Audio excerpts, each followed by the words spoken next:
Study करेंगे blood brain barrier को। जो ब्लड ब्रेन बैरियर है it's very important. It's a structure जो कि प्रिवेंट करता है मैनी सब्सटेंसेस को जो कि ब्लड में फ्रीली सर्कुलेट करें from having access to the brain, जैसे कि बैक्टीरिया है, बट मोस्ट केसेस में वो ब्रेन तक नहीं पहुंच पाते हैं। ये कुछ ड्रग्स हैं which do not have majority of the drugs do not have an effect on the CNS, and when they do that's generally not a good thing। चार स्ट्रक्चर्स बनाते हैं ब्लड ब्रेन बैरियर को। एक तो हम blood की तरफ से शुरू करते हैं। जो कैपिलरीज है ना उनकी जो अपनी एंडोथीलियम है हैव नॉन फेनेस्ट्रेटेड। कैपिलरीज की टाइप होती हैं। One extreme is non fenestrated जिसमें छोटे छोटे गैप्स भी नहीं है एंडोथीलियम सेल मेम्ब्रेन में, छोटी छोटी स्लिट्स भी नहीं है। ऑपोजिट एंड में साइनोसाइड्स होते हैं जिनमें बड़े बड़े गेपिंग होल्स होते हैं in between the endothelium. So this is one end of the spectrum कि we have very tight junctions. Tight junctions are the connections between the endothelium के बीच में भी जंक्शंस बहुत टाइट है, कोई जगह नहीं है for things to go in between the cells, और अंदर फेनेस्ट्रे भी नहीं है। Non fenestrated capillary endothelium with tight junctions. फिर बेसमेंट मेम्ब्रेन आती है उसी कैपिलरी की।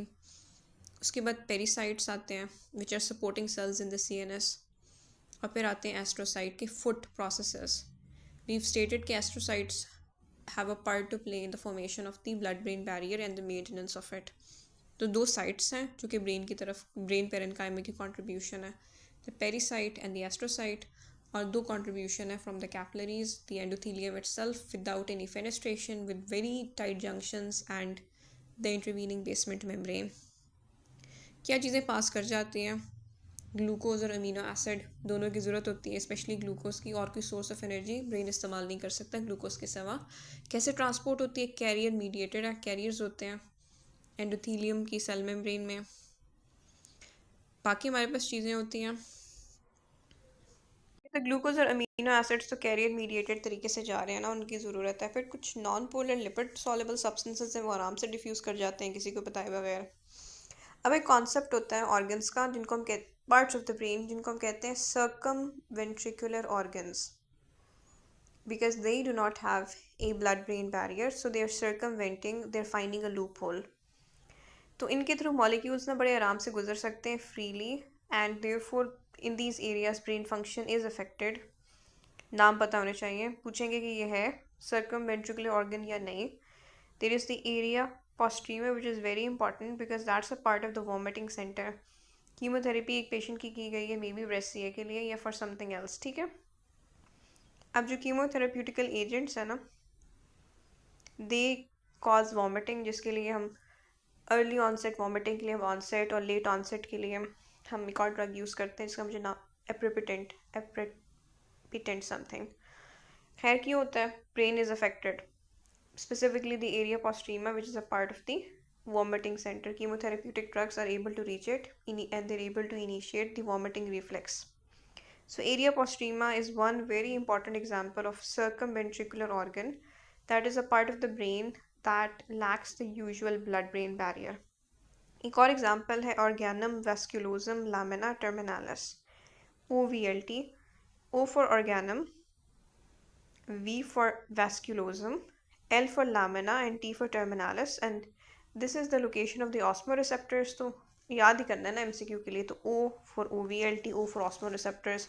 याद एग्जैक्ट आपको ना भी याद आ रहा हो, if you're able to recognize it you'd be able to get the MCQ done। अब osmoreceptors chemoreceptors हैं, they detect osmolarity, so obviously they need free communication with the blood and its constituents, all of the constituents।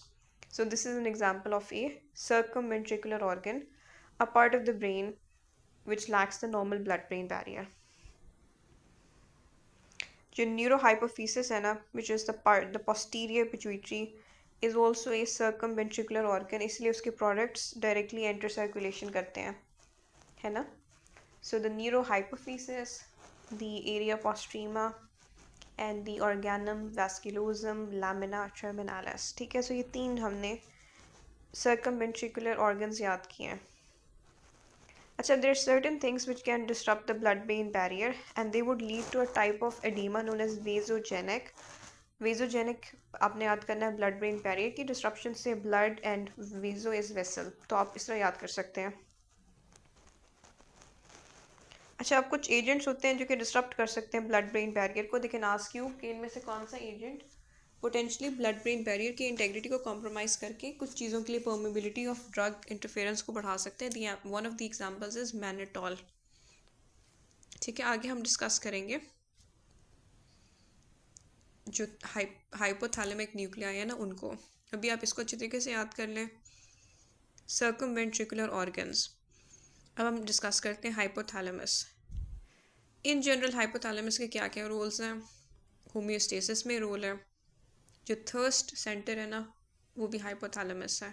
जो water balance centre है वो भी hypothalamus है। जो आपको प्यास लगती है हाइपोथैलेमस की वजह से लगती है। अगर आपको नहीं लग रही thirst, you have lost this very important mechanism जो कि सर्वाइवल के लिए अहम है, तो it means that there is a lesion in the hypothalamus.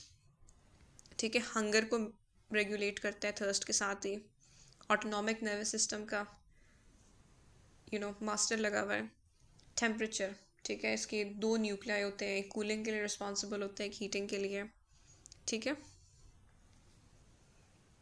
अच्छा, जो इनपुट एरियाज हैं हाइपोथैलेमस के, obviously they are not protected by the blood brain barrier, otherwise उनको कैसे पता चलता है कि बाकी बॉडी में क्या सीन चल रहा है। So the OVLT has osmoreceptors, it is a circumventricular organ, same goes for the area postrema. ठीक है, सो ये न्यूक्लियाई हैं हाइपोथैलेमस के। इसको इंटरेस्टिंग तरीके से याद करते हैं। ठीक है, जो लैटरल न्यूक्लियस है ना उसकी इंजरी से ना आप लीन हो जाते हैं, आप पतले हो जाते हैं, क्योंकि which is going to lead to starvation. जो लैटरल न्यूक्लियस है ना ये ईटिंग के लिए रिस्पॉन्सिबल है, ये एपेटाइट के लिए रिस्पॉन्सिबल है। अब दो हम न्यूक्लियर डिस्कस करें जो कि टेम्परेचर रेगुलेट करते हैं। AC is the mnemonic. Anterior hypothalamus को जो भी चीज़ स्टिमुलेट करती है ना तो बॉडी के कूलिंग मैकेनिज्म्स एक्टिवेट होते हैं। विजोडाइलेशन होती है फॉर एग्जांपल ब्लड वेसल्स की, ताकि जो हीट कोर के वो डिस्पर्स हो, among other changes. The posterior is for warming. It is going to be stimulated when the person is hypothermic, जैसे कि shivering mechanism भी एक warming mechanism है। P for posterior, so you would expect कि parasympathetic nervous system को कोई ताल्लुक है, but over here opposite scene चल रहे हैं, sympathetic का ताल्लुक है। इसके बाद we have, हमने लैटरल न्यूक्लियस पढ़ा था ना, अब हम वेंट्रोमीडियल न्यूक्लियस हाइपोथैलेमस का पढ़ रहे हैं। ये सेटाइटी के साथ ऑपोजिट है। Lateral usually made you hungry, ventromedial is going to make you feel satisfied कि मज़ीद कुछ खाने की ज़रूरत नहीं है। सो जो लैटरल और वेंट्रोमीडियल है वो एक साथ चल के दे मेक श्योर दैट जब आपको भूख लगती है आप खाते हैं और आप मज़ीद नहीं खाते हैं, जितनी ज़रूरत है उतना ही खाते हैं। तो अगर इसका कोई ट्रॉमा हो तो सेटाइटी सेंटर तो ख़त्म हो गया। व्हाट दैट मीन्स इज कि इंडिविजुअल खाता ही जाएगा, so it would lead to hyperphagia. And there are certain tumours जो कि कॉमनली अफेक्ट कर सकते हैं इस सेटाइटी सेंटर को, leading to hyperphagia and obesity and craniopharyngioma which is the most common pituitary tumour in children. आप कैसे याद करेंगे? बच्चों में अनफॉर्चुनेटली अब ओबेसिटी का ट्रेंड डेवलप हो रहा है, टाइप 2 डायबिटीज़ की नीचे से नीचे आती जा रही है। इससे आपने याद करना है कि craniopharyngioma can and does quite commonly damage the ventromedial nucleus. आगे we have the suprachiasmatic nucleus, circadian rhythm के लिए किस वक्त उठना है किस वक्त सोना है।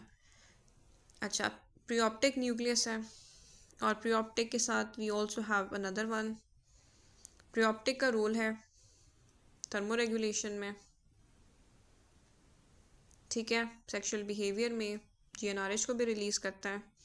कॉलमैन सिंड्रोम है ना जिसमें GnRH प्रोड्यूसिंग न्यूरॉन्स ना पहुंच नहीं पाते हैं क्योंकि और भी बहुत सारे इश्यूज होते हैं, तो वो भी प्रीऑप्टिक न्यूक्लियस से रेलेवेंट है। ठीक है, सो हमने हाइपोथैलेमस की इंपॉर्टेंट बातें देख ली हैं।